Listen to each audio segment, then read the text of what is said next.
Hey there, it's Ryan Roghaar, founder and CEO at Team Made Apart and your host here at the Team Made Apart podcast.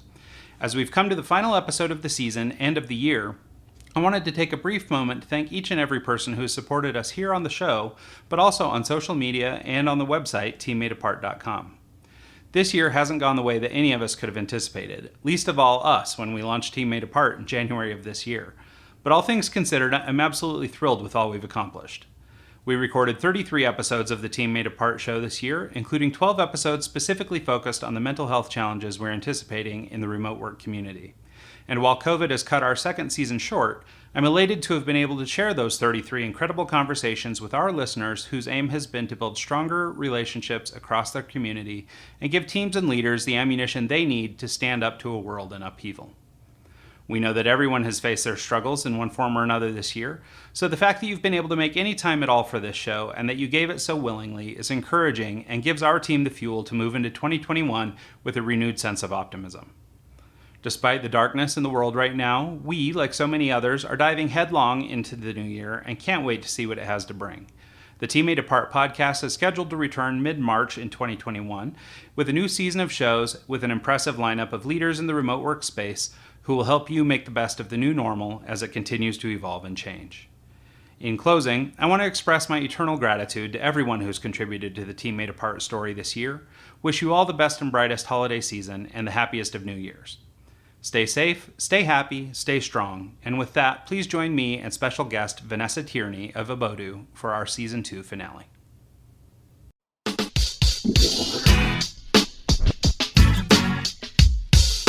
Now there's all kinds of different people in this world.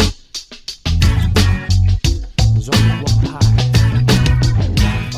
Welcome to the Team Made Apart podcast, the podcast designed to teach freelancers, contractors, and remote workers, really anyone working apart, how to build better relationships with those they work with and those they work for. I'm your host, Ryan Roghaar. Before we get started, financial support for the Team Made Apart podcast Season 2 is provided by R2, a fully distributed brand relationship consultancy. R2 has specific expertise and experience in helping service companies grow, develop, and maintain impactful relationships through world-class brand strategy and design. R2 supports the world's best distributed companies by providing valuable insights, strategy, empathy, and tactical expertise to help them foster truly meaningful relationships from top management to top consumer. If the success of your business depends on the relationships you make, then you need R2. To learn more or to request a call, simply visit r2mg.com/podcast. That's r2mg.com/podcast. R2, relationships squared. Also, financial support comes from teammadeapart.com. Leveraging 20 plus years of global agency and creative hiring expertise, Team Made Apart provides distributed organizations with access to the best and brightest creative talent from around the world. Through deep understanding of client needs and meaningful relationships with talent, Team Made Apart facilitates a sort of virtual handshake between prospective employer and prospective employee to reduce risk and eliminate doubt from creative hiring decisions. Take a step towards filling that creative-shaped void in your distributed team by visiting teammadeapart.com/talent. That's teammadeapart.com/talent to learn more. Finally, financial support comes from supporters like you. Members of our Happy Little Podcast community can make contributions directly to the show by visiting teammadeapart.com/podcast and clicking on the donation link. Donations can be in any amount and go a long way towards keeping this show on the air. If you appreciate the work we're doing and would like to get involved, just visit teammadeapart.com/podcast, click the donate button, and you're on your way. Thank you for your continued support. And now, on to the show. Hey there, and welcome back to the Team Made Apart podcast. Today's special guest is Vanessa Tierney. Vanessa is a remote tech entrepreneur with expertise in leading global remote teams, co-working, and international remote sourcing models and technology. She is the founder and CEO of Abodoo, the smart work platform where talent meets opportunity. Abodoo is a two-way street that helps both employers and prospective employees discover the best opportunities, people, and companies worldwide. She's also the co-author of the very popular book, Your Company with No Walls, available now on Amazon. Here to talk about remote work, matching people and companies to opportunities around the globe, heat mapping talent, and so much more, please join me in welcoming to the show, Vanessa Tierney. Hey everybody, welcome back to the Team Made Apart podcast. I'm here today with Vanessa Tierney. Vanessa How are you? I'm thrilled to death to finally be able to make this conversation happen. For people who have been in and around the Team Made Apart universe for a little bit and have been, watching for what's coming next and all that stuff, Vanessa is somebody we've been trying to get on the show for some time now. And, for one circumstance or another, we've been unable to connect. So I'm thrilled to death to finally be able to do it today. So welcome. Thank you so much. It's great to be here. Absolutely. So Vanessa is the CEO and co-founder of Abodoo. It is a job placement platform. I'm not going to do a very good job describing it to you. So why don't we have you do that, Vanessa? Tell us a little bit about Abodoo and what you do here in the remote workspace. Okay, so Abodoo is a skills mapping and matching platform, and we provide data intelligence for local governments as to what are the skills of the region, and then for companies that want to connect with people in this new world of work, whether people want to work from home in a co-working space or a hybrid model, they can connect with companies, and businesses can use Abodoo to connect with talent for free. There's no charge. Oh, that's awesome. Well, and I think it's really critical, especially now, there are a lot of people who, obviously not everybody is cracked up to do remote and not everybody is, interested in staying remote. But I imagine there are a lot of people who had been toying with the idea of going remote who are now going, oh, okay, yeah, this is my new future. This is what I'm going to be doing, now in sort of I guess we can start to call it a post-COVID world that we're living in. So I think that there's a lot of opportunities out there for people who now, had maybe an inkling they wanted to be remote in the first place, or maybe now are considering staying remote. And I think it's really great that there are platforms like yours that can match people together. So can you talk a little bit about how that process goes? Like, let's maybe talk about it initially from sort of the job seeker's perspective, what that looks like if they were to try and use your platform to find remote work, because I know that's going to be a challenge for a lot of folks right now. Yeah, it will. And when you raise a good point, because when you go remote, you think, well, is this just for a few months? And when I first went remote 10 years ago, I did it for a couple of months and I thought, oh, I don't know if this is for me. I'm a very social person. I love connecting with people. And then you kind of find your flow and you realize, I don't want to give back that 10 hours a week commuting. So I think a lot of people now are going to be looking at their options, especially if companies are saying, well, there's a question about the future of your job, or we want you to be commuting back in next year. And, if you've had more valuable time with family, friends, sports, or just for yourself, you will be looking at options. One thing I'll highlight is we built Abodoo, and the name actually comes from abode, your home, and do being work. But it represents every type of work because a lot of people actually now want that mix. They do want social interaction. However, the idea of like driving into a city versus working in a local co-working space is a lot more attractive. So really it's very simple. Someone will go to abodoo.com/people and they will create a skills profile for themselves. And the idea behind having a skills profile first rather than a CV is the future of job matching, and this is my background for the last 20 years, it's around people's potential and skill set, not necessarily the industry they've come from. And that's more important now than ever because there's some industries in decline, but the skills are transferable. So matching platforms like Abodoo and others will take the skills that you have, is it or work, is it from home, is it in a co-working space, and we'll match you. But one of the key things that we were very passionate about having in place for Abodoo was that 10 years ago, like I faced bias in the recruitment process because I couldn't commute to the city and I was excluded from loads of opportunity.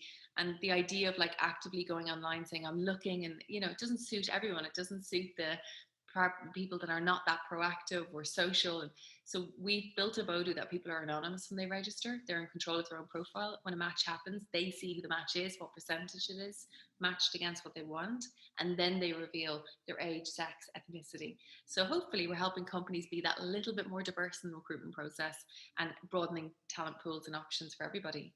Yeah, no, I love that. And there's a couple things that you touched on. One in particular, I think is an interesting thing, is this idea that people are basically being matched on skill sets and abilities and background more than necessarily experience in industry, for example.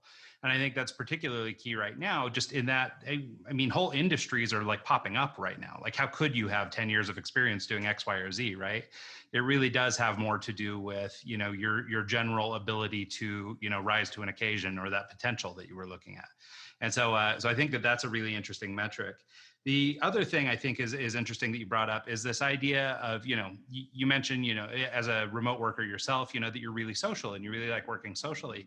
And I think it's funny that for years, and sort of in a traditional sense, we've kind of relied on our employers for our social work, right? Because we spend so much time at work that we socialize largely with people we work with, right? And as remote workers, and I'm sure you can relate to this a little bit, I work in and out of co-working spaces and out of my home. And, but I'll go down to the coffee shop and meet a buddy for coffee, or I'll go to the co-working space and I'll catch up with some people that I know from there or whatever. But I'm basically now in a position where I'm doing my own socializing, right? I'm not just having it sort of spoon fed to me by my employer. And so I think there's something really interesting about that aspect of remote work too, where we can, I guess, kind of take control back or take ownership of what we want out of a social life. We can do our job and then we can go on and we can do that stuff without depending on work to throw the next big party for us or whatever. Yeah, and you realize that. I think it's when you hit your 30s and 40s and you think, actually, I know my career, I know my experience. You may be having family at this point in time. Buying that first house could be really important to you, and your priorities shift. In your 20s, you want the socializing and you want people to set up social evenings and the drink paid for and, force that connection. But there is a point in time when the company announces that they're going to extend the office and double the capacity. But don't worry, guys, we're going to put in a climbing wall because that's going to keep you excited. You hit a certain age and you're like, really? A climbing wall? That's not going to work. Or a pool table, unlimited food, So I think that you're right. You take back control about how you socialize during the week. And, even if I look at how my week pans out now, I have time to go and do different bits of fitness during the day. That sounds like I work out every day. I do not. One or two during the week. And like, for me, the most important thing is we've got kids now, and if the school calls and you come and collect them because one's not well, or even bringing them to school, or you can't put a price on that. You can't say, well, that's worth $10,000 in a salary each year. Mm-hmm. It's actually, you can't put a price on it. I'm seeing them move or walk for the first time, or, and it's that work life. I won't use the word balance. I love like harmony. It's just getting a better sense of like living, because we're only here for a short amount of time. Yeah. No, it's so true. And it's funny, like, I come from an advertising background. And so a lot of the agencies, you've seen trying to compete for the latest, greatest, the youngest, hottest talent, all this kind of stuff. Basically what they do is they start loading the place up with ping pong tables and, coffee machines and free lunch and, all this kind of stuff. Right. And sure, obviously, if you have a workplace that gives you that stuff versus one that doesn't, okay, those are great perks. But the reality is, they're sort of trying to build the situation that really encourages you to stay at work all the time, right? And so you're talking about this balance or this harmony. And I too hate saying work-life balance just because it's become so buzzy. But ultimately, the idea is that, there's so much life to live outside of our job. And, these jobs, and from my background in advertising especially, these guys really work hard to keep you at work. You know what I mean? And so I was consulting for an agency sort of recently, and I remember going through their kitchen, and, I was down there in their office working, and I was looking around and went down to make a cup of coffee, but I was looking at the types of snacks they had. And it wasn't just like a bag of Doritos, for example. It was a bag of chips that were like caffeine boost chips. And then the caffeine boost, coffee, and then the caffeine boost pack of nuts, and the caffeine boost energy drink, and, all this stuff. And I was just like, my God, they're giving everybody all they need to stay here all night. And, and it was one of the things that I noticed that I thought was really interesting when the whole world sort of went remote. One of the big responses that happened were a lot of companies creating these virtual happy hours and things like this, right? Like they just didn't want to let go and let you go do your own thing outside of work. Now it's our responsibility to hulk up and create these events where you can stay at work just a little longer with your coworkers.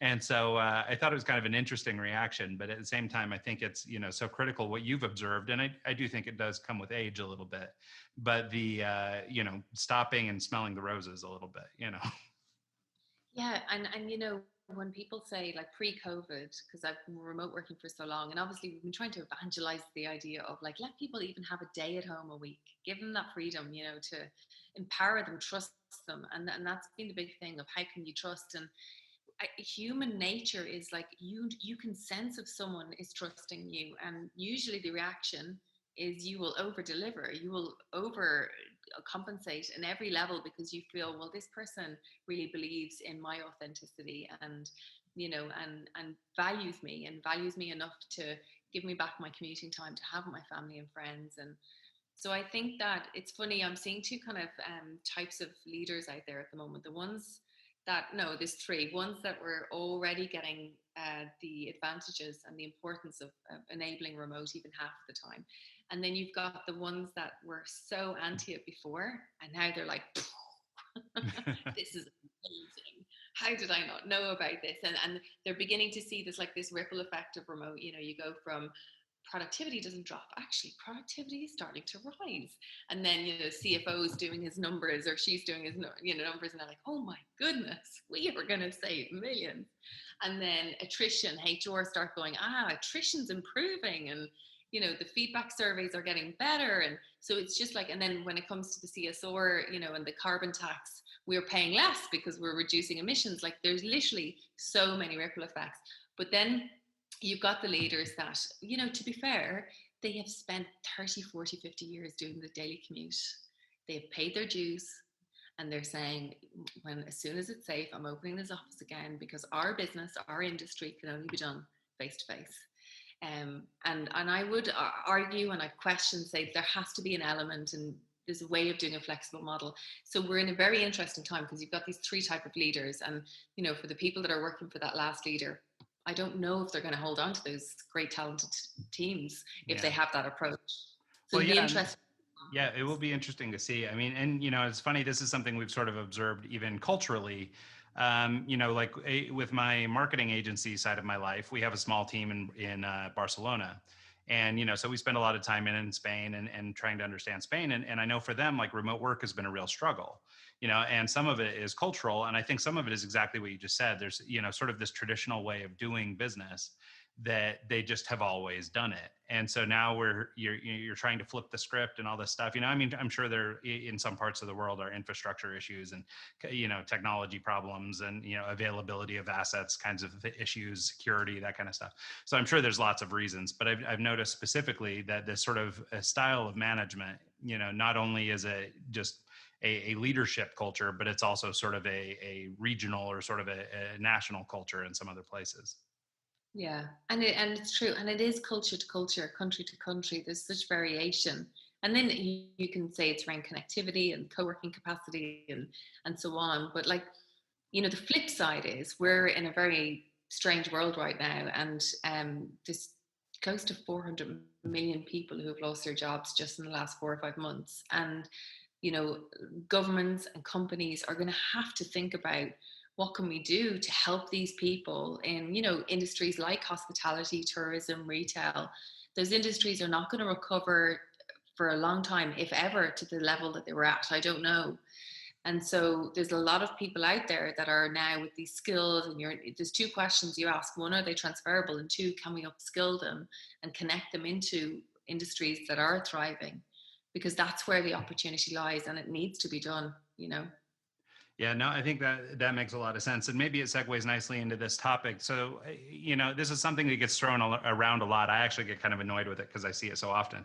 But it's this idea of sort of what is the future of work then? And obviously you guys spend a lot of time thinking about this at Abodoo, and you're trying to, I guess sort of facilitate what might be the future of work. And I think, just to sort of build on what we've been saying about sort of cultural leadership and things like that, I think the businesses that are going to thrive the best are the ones that maybe don't keep a toe back in the office, right? So right now, everybody's been pushed to go remote. And I think for so many, there were, folks who had sort of left one toe in the office in grand hopes that they'd be going back. And that intention, or I guess lack of intention, sort of prohibited them from getting all they could out of a remote opportunity. They were busy, sort of doubting or wishing they were back at work, or, oh, this is so much easier when we're just in the office, and sort of maybe taking away from this experience that could have been maybe this terrific opportunity. And so I wondered if you'd talk a little bit about that, just sort of how you see the future of work shaking out.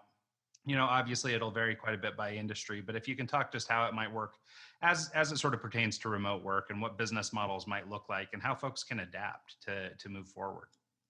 That's a huge question. And I'll try and like simplify it from the perspective of, I think for people, it'll be your right eventually to have a percentage of your week at home if you so wish. You know, if we look, Germany just announced a week ago that it's now law. If that's what you require, you get to work from home. Um, so I think that will become the norm. It'll be a hybrid model. And I think for companies, the way they're going to get ahead is actually biting the bullet and defining what you can use the phrase smart working model, because it's not office or remote. And hybrid, it's a bit loose. Like I think smart working model defines like a model that's smart for your business, whether it's 4 days from home, 1 day in the office, co-working, flexi time, timeshare, whatever it might be. You define it and you publicly announce it. So it's very transparent. Everyone knows that if I'm gonna work for that company, this is the model that I'm in. So, and there's no come in the door, do your probation, and then we'll give you more flexibility. That'll be gone. You know, what is your model up front? And then for governments, as you know, we're now mapping talent outside of cities, because the next thing that's going to happen is there's going to be this huge mobility of people, not for work but for living, because a lot of that's commutable to the office. So when you actually start thinking about now offices not fully reopening, even if you have to go to the office 1 day a week, you could actually live 2 hours away from that office. If you knew 6 days a week you were living somewhere that you just the best house, best education for your kids, loads of room. So people like for my husband and I, it actually took us 3 years to realize, geez, we could live anywhere. Now that we're remote, it took us 3 years to realize that. I'm hoping other people will realize sooner than that. And so I think this mobility, and the reason we're talent mapping, so we've made Abodoo free. We've made it free for companies to connect with people. And we've been able to do that because we built another platform during lockdown. We've built one for government. And this is where we feed in the anonymized data of skills and where people want to live and work and what type of model they want to be in. And we feed that into government so they can start making strategic decisions around, actually, there's a cluster of 1,000 people that want to live in this location that have this skill. Why don't we build a digital hub? Why don't we build 500 houses? Why don't we do, because we're going to have decentralized countries happening, and it's going to take a few years, but the opportunity actually for regional areas is going to be wonderful. It's never been like this before. As long as a regional area has connectivity, buildings that could be co-working spaces, and people, then they can really revive and they can reboot local economies. And so we're excited about the part we'll play in sort of demonstrating, here's the demand and skill set of this region. Let's bring in the companies. Well, I love that. So from the, mapping that you've been doing to date, like, I mean, are you finding that there are certain, like, I don't know, geographic areas that tend to have like a certain skill set, maybe more so than another? Like, I don't know, maybe someplace on the coast has the best web developers, or someplace in the central country has the best finance guys, or something. Like, I mean, are skill sets clustered like that? Or is it, just sort of, are we just trying to gather kind of, I guess, intel for who lives in our area? It is so random. Like we're seeing cybersecurity, finance, tech, managers, pharma, fintech, but you'll start to see little clusters, and we can do targeted marketing campaigns for a region and say, look, if you've got technical skills, register, or if you've been abroad and you've got amazing skills and you've moved back, or are you a spouse of someone who's working right now and you thought, actually, because I can't get to the city, I can't work. Or have you got mobility challenges and you've never been able to get to the city for that reason? Everybody should have an equal opportunity now. We should be living in a diverse and inclusive world. And, that is, I suppose, the upside of regional working, remote working, smart working, whatever we define it. Everyone has the opportunity, as long as we know who they are and we can map. Up until now, most governments have been using census data. And census data, let's face it, it's not telling you exactly the skills that I've acquired last week or the month before. So we felt like it was our duty to be able to give people the opportunity to have a skills profile and really position themselves, not just to connect jobs locally or nationally, but now, globally. San Francisco companies are now looking globally for the best talent if they have remote work models. And that's a mindset shift for a lot of job seekers to take on board. Yeah, no, that is really cool. And, and it's funny too, because I just think of the opportunity. I have family that come from a very small town in a state just north of here. And, I was up there and I was talking to somebody about a remote work program that exists here in the state of Utah, where I'm at, where basically they go into these small towns and they build a co-working facility, and then they basically recruit people into positions for different companies within these small towns, right? And they're able to make just revolutionary change to the economies of these cities. All of a sudden, these small towns have several people with, gainfully employed. They're making reasonable money, working for good companies, that sort of thing. And it's changing the whole landscape of these little towns that people still want to live in. I mean, so many people have been forced into the cities to try and find employment, but ultimately they'd rather be home. They'd rather be where they're from. And so I think of how to leverage something like this technology that allows us to sort of, I guess, get a landscape for the types of skill sets that might exist in any given market, and then sort of build to accommodate that, right? So I mean, in our work, for example, if we're trying to recruit creative people, maybe we would find, using sort of mapping technology like you're describing, little pockets of creative people. Maybe they're just outside art colleges, or 1 hour away from where they had to go to university or something. Like, maybe there's some data or some learnings that could be had, but the opportunity to grab those folks then and sort of put them into these buckets where you could sort of provide a service, or generate some kind of matchmaking relationship with larger organizations. I think could be a real way to change the game for a lot of remote workers. Yeah, and so you're right. Like, even if I talk about the experience of where we moved in Ireland to a regional area, and like to talk about the connectivity level when we first moved, I had 3 meg broadband. It was terrible, but we moved because we knew it was a lovely location and it was going to eventually get the connectivity. Now it has the connectivity, and we mapped the skills of the area that we're in for the local government, and they successfully landed a US company into the regional co-working space like you described, and they intend to go on and create 150 jobs. And so typically for every job that's created in a regional area, you have 2.5 times service jobs that are created, whether it's the teachers, the nurses, the people serving the coffee. So the economical impact of 150 jobs is just huge. And that's one company who could see the talent. So like, Ryan, I agree, even if it's a handful of jobs, and from an employer's perspective, I mean, I love everyone being virtual, but nothing beats face to face. And the model I've adopted over the last kind of 10 years is getting together once a year. And the beautiful thing is, like, because you're not spending lots of money on high rents, rates, commuting, tickets, all of that, you can actually invest in getting together in a really great way and having like a mini holiday together. And a lot of people have asked me over the years, oh, what about the bond? It's not the same as being in the office, the water cooler experience. I'm like, hell no. I know all the husbands and wives, the kids, the pets, and then you get together once a year and it's like a mini holiday. I feel, since I've gone remote, I'm actually closer with the people that I work with than I would have been before.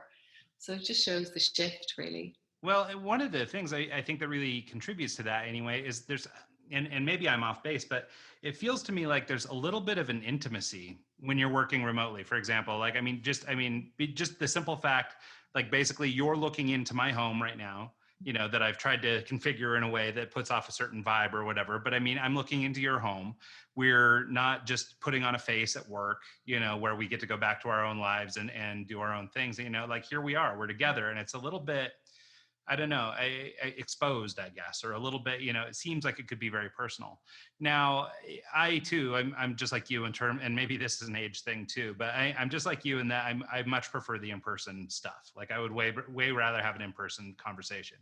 And in fact, I'm counting down the moments till I have an opportunity to get out to Ireland and actually have this conversation in person with you. But for the short term, I think that this is pretty good. And so I sort of equate it to like filling a glass of water for satiation, right? And our text messages and our emails are a few little drops in the glass, that sort of thing, and maybe all the way up to our video call being 80-90% of a full glass of water, right? It's pretty darn good, and we can survive and be satiated and be happy and continue to work well. But then, when we have that opportunity to get together in person, well, then by God, it's overflowing, right? Now we're stoked. We've got more than we can handle. We have this opportunity to really connect with people.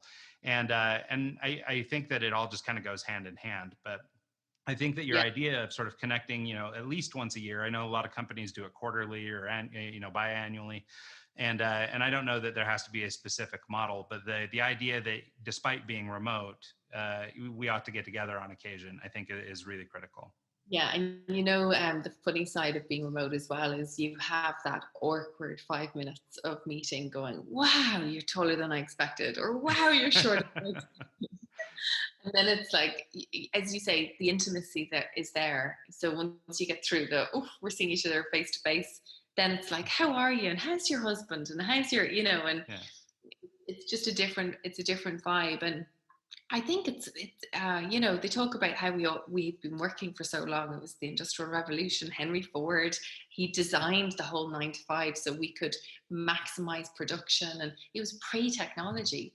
But like technology, I've just put my kids to bed before, and I know it's during the day for you, and this is what technology is allowing us to do. It's to connect and work when it suits our life, and vice versa. And I think it's the potential. Obviously, we have to get through this terrible pandemic, but the upside is companies will hopefully realize that actually, your workers are human. They're human beings. We've just got through a pandemic, and everyone deserves to have a life, a quality life, but also to be productive.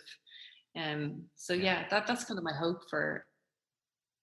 Yeah, no, I think that's incredible. And there's been a lot of pushback recently. I've started to see more and more articles questioning the productivity of remote work, and is it as good as all the hype and all that sort of thing. And I'm sure you can find good cases and bad cases, but it seems to me that everything is working for the better, or that we're on the rise. Yeah, innovations dropped, that's for sure. But I think that's more of a result of what we've all gone through, and the fact that a lot of leaders are not very experienced in this domain. Um, I know we were introduced by a little group of ladies. We do this mastermind, and one of the ladies I met, I say ladies, girls, because we still think we're girls.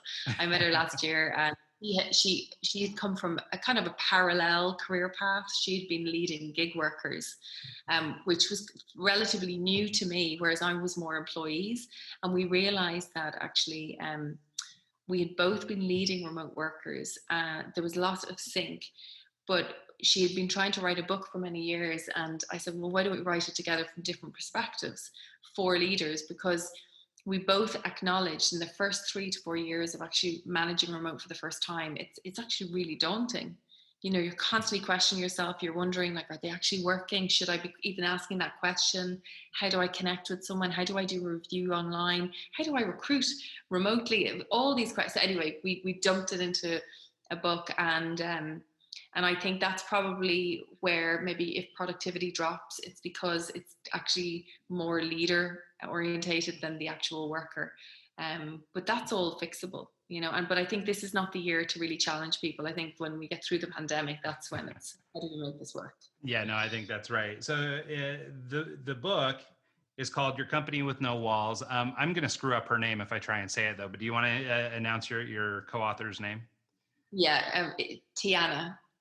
So Tiana is living in Brazil, and she has the best life. She kite surfs every day, and I don't know if it's every day, but we'll say every day to make it sound like she's a wonderful life. And, she manages a tech team globally, fully remote, and she's just wonderful. She's got so many hacks around. This is what you can do to execute this, and especially for startups that are trying to do it on a tight budget, but get super expertise in to build technology. She kind of has that down pat.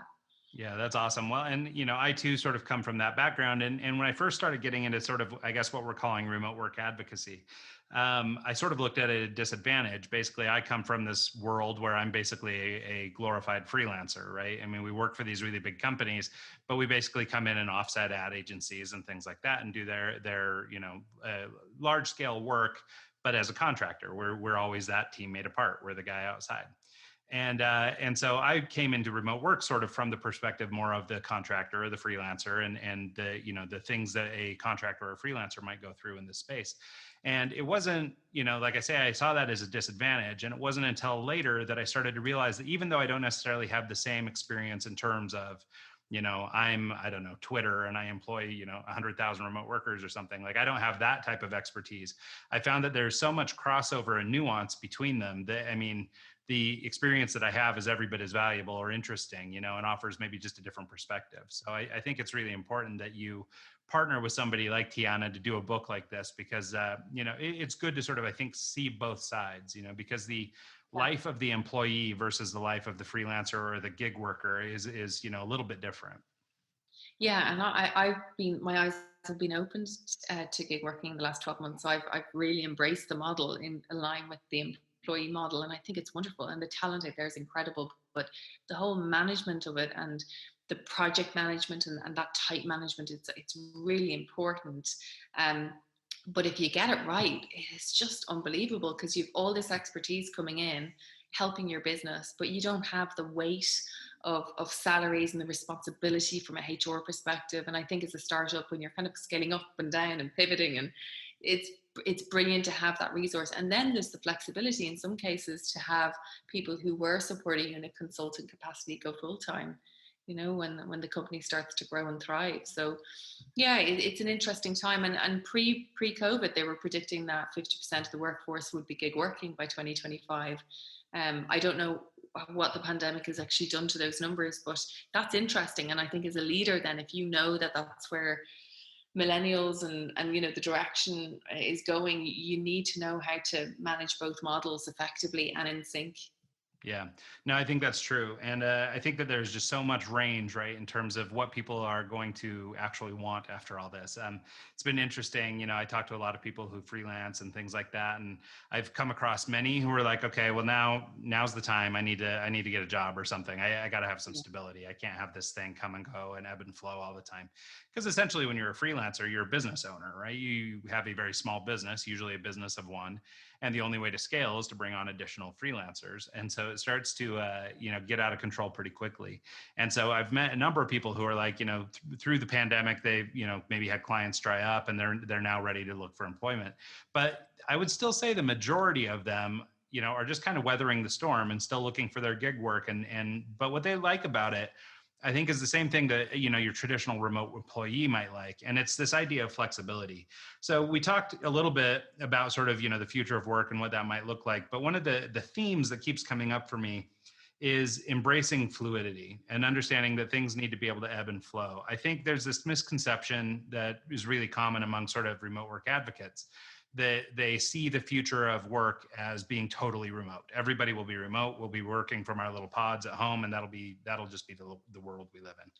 And I think what most advocates actually lean into, and actually what you were just describing, is this idea of fluidity or flexibility. That maybe a day a week you get to go home, or maybe, whenever you need it, you go home. And when you want to be in the office, you're in the office. And I think that that's one of the big things to try and embrace with, trying to figure out what the new business models look like and figure out where to from here, is this idea of fluidity. And I don't think it's ever been more true, maybe, at least not in our lifetimes, than during this pandemic, and basically having something so large and so, on such a massive scale come in and basically tell you the way things are going to be, regardless of the control you thought you had prior. And so I wondered if you had any thoughts just about sort of fluidity in business models and how we move forward in a way that works and allows employers to trust, because ultimately that's kind of the thing. It's really interesting that you say, like, we're not in control right now, because we're not. We listen a lot to the UK radio. My other half it's English, and we're facing England, so we can pick the radio up. And a month ago, it was like, Boris and all the politicians were saying, get back to the office. London's dying. You need to get back in and spend your money. And like literally 2 days ago, go back home. Don't come to the office. So, like, literally, no one is really in control, and this is such a massive experiment, getting people to be fluid day to day, week to week, including governments. And I think it's manageable, but the business practice of, like, how you measure impact, this idea of presenteeism and clocking in, clocking out, and it has to go. It has to be based on results. I mean, maybe Richard Branson had it right a few years ago. He sort of said, look, at Virgin, unlimited holidays, just agree your goals, agree your projects, get them done, and then it's up to you what you do with the rest of the time. And that's really the direction we're going. I think for companies that try and do both, you see this software that's coming in now that can really monitor people at home, and not just, I mean, I heard about software the other day that doesn't just monitor when you log in, but like literally your eyeballs, how much you're looking at one screen, how engaged you are. It rates your happiness level. It rates your happiness level. I want this, so it's just like there's going to be a fine line, and this is when companies will thrive if they go, let's run a fluid model, let's measure on output, let's trust, but let's use tools on when we're assessing people on the way in, such as personality, behavioral, cognitive, and use those tools to support the right people to join the organization. For the people that are in the organization already, use those tools to find out who they are, who the leader is that's managing them, because it could be the wrong leader now in this new world. You might have to shift that leader into another area, and make sure everyone has the training, the support, the reward mechanisms that works for them. Like, money does not drive me as a dangling up here. There are other things that drive me, but then I know other people that their money is just. So now more than ever, that needs to be established. And I think everything that we used to have in the office, if it was full-time, things can be replicated. Like, I'll just end this answer with one thing I heard about last week. It was an assessment center for a day. So this company hiring, and we've just taken on Yonder Desk, which is like this cool virtual, I just got a new virtual office. I have a view of a sea bay. It's amazing. And this assessment center, basically people coming in, and you go to the lobby and you go in for your interviews and so on. And then at the end of the day, there was kind of like what would have been the equivalent of like, have a little drink in the bar and then you go home. It's a very cool company. But instead what they arranged for was like food to be delivered to the candidates' homes and a drink. And so everyone joined this virtual room online, and they had their food and their drink. And so they tried their best to replicate what was there already. And I just think like it's that innovation that's going to really set companies apart, and the ones that really care about people and think about how are they feeling. Well, I think that's so critical, right? It's this idea that we're actually people first, not just saying that out loud to people. And so I think that's really critical. I've actually heard other examples of that. I know of one, and God, I wish I could remember the startup's name so I could plug them. But basically what they did is something like what you described. They sent a package out to every employee, and it said, do not open until X time or whatever. And then, they got on a big group call together, and then everybody got to open their little box at the same time and sort of go through that experience together. So even though they were apart, they were still sort of doing something, in person with one another, that they, as a shared experience being done virtually. And so I thought that was a pretty innovative way of sort of, flexible or, I guess using the technology, but also sort of leveraging the real life, stuff to bring it all together and sort of allow for a tangible experience in an otherwise intangible world. So I think that's pretty cool. One thing I wanted to talk to you about as it pertains to governments. So, going back to our geognostics technology and mapping of resources, one thing that governments are sort of known for is being, traditionally very slow to pivot and slow to come around to new technologies and new things like that. But they're definitely have been put into a position where all of a sudden they have to make this rapid change. What sorts of problems are you seeing sort of at the governmental level where they're having to make decisions that are, I guess, forcing their hand into being a little bit more flexible and a little bit more, move a little bit more quickly into these new, I guess, post-COVID times? I would think that the speed of which they've had to execute grants has been phenomenal, because businesses needed help really quickly. And in some cases, certainly at ministerial level, they were releasing grants within sort of, 24 hours, but then they were having to actually administer those grants within a few weeks. Some governments were great at doing it, other governments not so much. The digital transformation for a lot of them was really challenging. A lot of them had the BYOD, bring your own device to work. So when people went remote from a security perspective, that was huge. I think where I would commend them, obviously I'm going to commend the governments that are working with us for mapping, because I'm like, you are so futuristic. You're seeing the potential. You're seeing like not only being able to compete for jobs globally, but attract back talented diaspora, because that's a huge asset to any region, to get people back that are now internationally skilled. So I would commend any of the governments, but the other one is around upskilling. So a lot of governments now are realizing actually people are at home, certainly if they're not working or they're working less, now is the time to upskill them against what is the skills gap of today and tomorrow. And what's nice is actually we're starting to map the skills of people, what they're putting in versus what industry are saying they want. And we can see trends of gaps where education can be plugged in now and universities can pivot. So in fact, speaking of universities, we're starting to partner with universities because this is data intelligence they really want. And they want to know what industry is demanding and then meet that need. More so now than ever because they're under pressure. People don't necessarily want to, especially international students, travel and attend a university in another country when you can do it remotely. And then why would you pay 10, 20, 50,000 a year for that? So even that model, there's a huge shift. But I think from a government perspective, they're now realizing that one of their greatest assets are the people. And what can you do to upskill them and connect them with opportunities? Yeah, well, and like we've talked about, I mean, opportunity is really the name of the game here, right? There's so many new opportunities that I think that, at the government level, especially having the wherewithal to start looking at this stuff is really critical. It's interesting you mentioned colleges because, yeah, obviously, I mean, from a recruiting standpoint, their ability to help put graduates into positions is something that, it could be a selling point if you're trying to get someone to come to your campus. And, so obviously having some idea of where, the needs are so that they can tailor their programs and things to fit, I think makes a lot of sense too. That was one I hadn't thought of.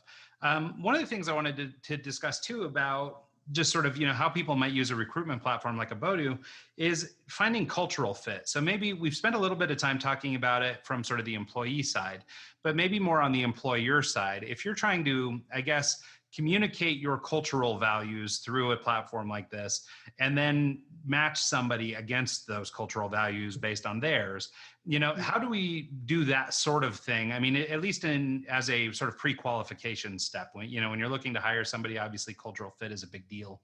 And I wonder how much of that you can facilitate through your platform.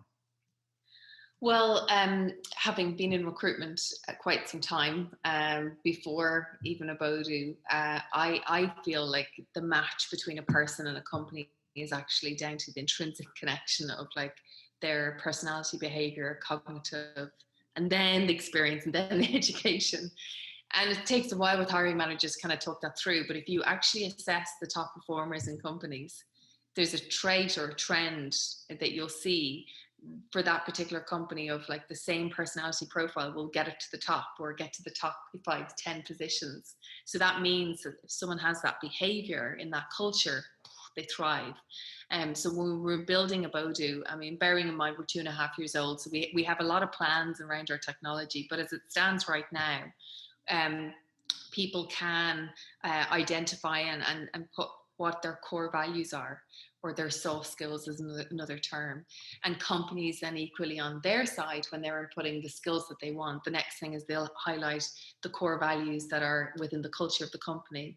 And the matching algorithm does match this. There is a certain weight to it. So it influences the match. And the way the match works in Abodoo is that both sides will only see a 50% plus match. So that experience of being on job boards and just like screening through loads of applications, or from a recruitment manager perspective, especially now more than ever, when you're getting hundreds of applications, you just get exhausted. Like you miss the good people or the diamonds in the rough because you just don't have capacity. So the idea of like the way we've built technology is both sides gets an alert over 50%. It's percentage rank. So, I have an 87% match, a bit like a dating website. And then I can see, like it's company X. I'd like to go into process. But you are anonymous at that point in time. So the company has to decide to invite you in based on purely skill matching. And then they see your age, sex, ethnicity. So hopefully it just makes it a little bit more welcoming for diverse talent, whatever your diverse is. Yeah, one of the particular diversities that I think is interesting and seem to be often overlooked as it pertains to remote work, at least in a superficial kind of way, is it seems like ageism really can exist in this environment. People have these ideas, and maybe lesser with more mature companies, but with new companies especially, they're looking for the new college grads. They're looking for these kind of people, and it seems like people maybe even my age or slightly older, might have more trouble applying for a remote position than another. So I think that's really interesting what you're doing there, because I think, we get really caught up in, maybe racial differences or religious differences, and these being factors that people are discriminated by. But, I think a lot of times we overlook age, and especially in a really tech forward world where basically the assumptions are old people don't know technology. It does seem to lend itself to some ageism there. So I think that that's a really interesting thing that you're working around. Yeah, you're really right around the age. Even when I was in recruitment in my 20s, and, you know, not that it would ever be put on a job ad or any publicity, but, I would get briefs from managers specifying age profile, and over, dare to say, I'm nearly at the age that they used to say was, that was the top. Don't bring me in over that age. And I look at it now and I think that is just terrible. And certainly the experience, the weight of experience that you have by the time you hit your 30s and 40s, it's phenomenal. And I don't know, I certainly, since we've had kids, I have a whole new ability to manage time that I didn't have many years ago. That is priceless, Yeah. So companies are shooting themselves in the foot if they think that way. Having said that, though, I know I'm on the borderline millennial supposedly, and I just keep up with technology. But there are kids coming through. When I say kids in their 20s, I'm like, wow. So I think what's important is like to provide the skills training that you need to stay ahead. Yeah. That's the company's responsibility, I feel, for people. And people are very willing to invest time to have strong careers into their 60s, and say we're all going to live longer, touch wood. So it's important that we're not just forgotten at a certain age. And that's why we built Abodoo, for that match. It's like, well, match on skill, and then if you're going to discriminate, it's going to be obvious. Fire them. Yeah, no, I think that that's so great because, yeah, I mean, I know especially for older people, and maybe if the technology is a little overwhelming, but maybe they have years of people management experience, or maybe they have characteristics that would make them a great employee. However, you just scrub them off because you don't think they can learn how to run Slack very well or something. I mean, it's like, I feel like we can train our people to do those things. So I think that's kind of an innovative way of looking at, employment, is this, not giving people all these extra factors to judge on. Basically, this person is capable of doing the work you want. Who that person is, you can figure all that out later. So I think that's a really smart approach.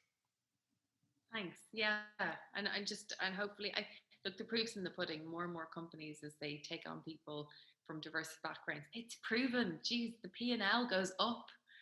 It's just, you have to take the leap of faith. And I think a lot of companies talk about having diversity and inclusion, but you can't be fully diverse and inclusive if your recruitment process is biased through it. It has to be from the first touch point of a candidate right through to onboarding, right through to succession planning and exiting, the whole thing.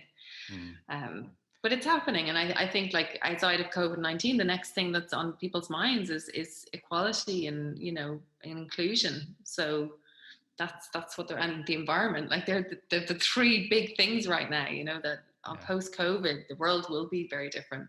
Well, an environment is one of those things that I don't think gets touched on quite enough, because I don't think people stop and measure that impact. I think it's really easy for us to get our blinders on and think about just our corporate needs, right? Like our business's bottom line and things like that. We're not really thinking about this sort of, I don't know, more altruistic, the footprint we're leaving, by having our 200 people drive into an office, or, all these different things. And so I think that, that's maybe one of the under-marketed things. It ends up coming off as like this little add-on that people in the remote industry throw out there.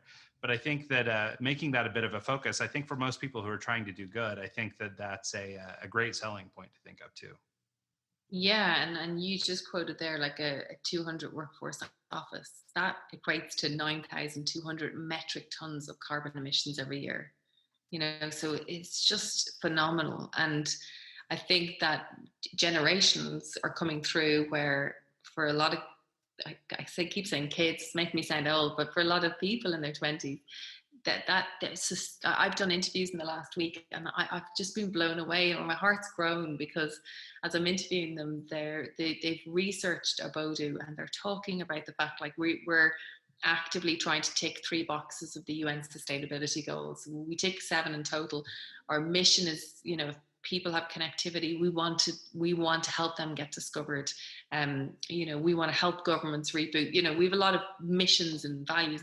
They've read them all, and they're there telling me the calculations, because they care. They really care, and they want to work for something that has a mission rather than just a job for 20 years or even 2 years. It's like, what difference, what impact can they make? And I did an interview today with a lady, and she wouldn't even know, like, I'm talking about her now, but she just blew me away. Early 20s, but it was just in her eyes, just that light of, making a change in the world. And I was like, I have to have you. Yeah. People like that are just amazing. And I think that's the shift that we'll make in our working world. We'll say, look, I want to work with people that are going to inspire and change rather than just processors.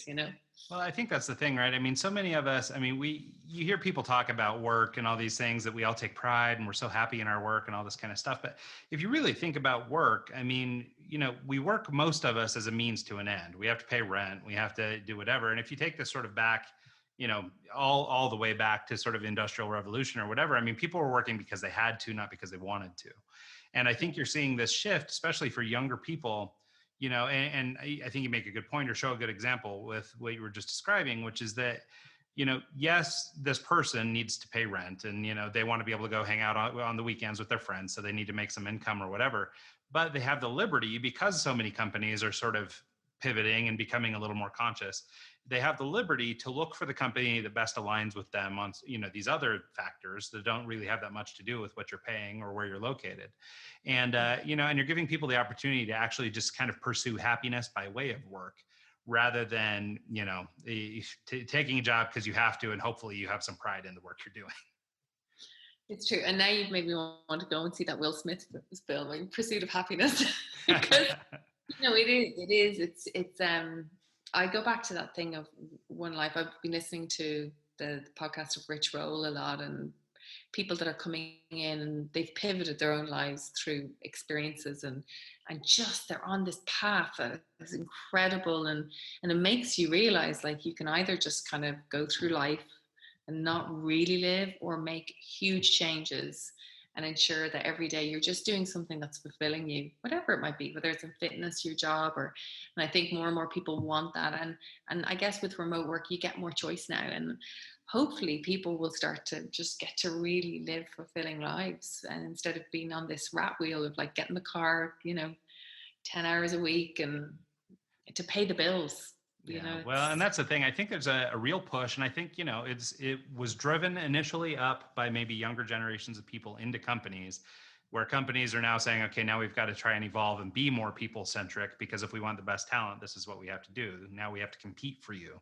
And I think that all that is leading to this thing. Obviously in Team Made Apart, and then also in the work that we do in our agency, the human relationship is like the most important thing, right? That's, the lens that we view everything we do through is, how can we develop a better relationship? And and it's a little cliche to say it, but everybody that you talk to, if you look for anybody who's sort of achieved, I guess, quote unquote, happiness, it's not work. It's not the time they spent away from people that they loved. It's not the time they spent, doing any of that kind of stuff. It's the time they spent out at the lake with their family, or it's the time that they went on this vacation with their friends, or, whatever it is, but it's always that, right? It's always the relationships. It's always that stuff. And I think the more that we can work towards that in our workplaces, and find companies that align with us sort of in terms of our interests or our desires, and sort of, I guess, facilitate this ability to foster great relationships both directions, between both the employer and the employee, I think ultimately we're going to get closer to what, you might consider happiness, even if you still have to pay rent. Yeah, absolutely. I think about all the fun things that I've got to see in the last 6 months with the kids being around, and, there's situations like the BBC interview of them running in and you're on an important call, and now that's just a given every day. You expect a kid to run into the background Oh and yeah, ask no, my phone's sitting here buzzing right now, getting texts from my kid. Hey, are you gonna come get me? Or so no, I think that's incredible. Well, and hey, I think that's probably an okay place to wrap us up too. We're getting to the end of the show. Let's just, I guess, for sort of parting shots, anything else you'd like to share about Abodoo? And then outside of that, let's, just where can people track you down? How can they learn more about the work you're doing, either at Abodoo or personally? And how might they connect? Okay, wonderful. Well, I think for anyone listening right now that feels like, geez, I want to bring opportunities to where we are, and they can connect Abodoo with their local government, their heads of economic development, do the introduction. You can reach us at info@abodoo.com, ABODOO.com. For people that want to be discovered, can't guarantee you'll be a match to a company, but if you're on Abodoo with your skills profile, you're there. So you've increased your chances just by being on there. And then for businesses, it's free, and there's talent in 62 countries registering right now. So it's a no-brainer. Register and post. Don't pay a job board. If people want to find out more information, we have a blog and we have a newsletter. So subscribe on abodoo.com. Connect with me on LinkedIn. I have a profile up there. It's Vanessa Tierney.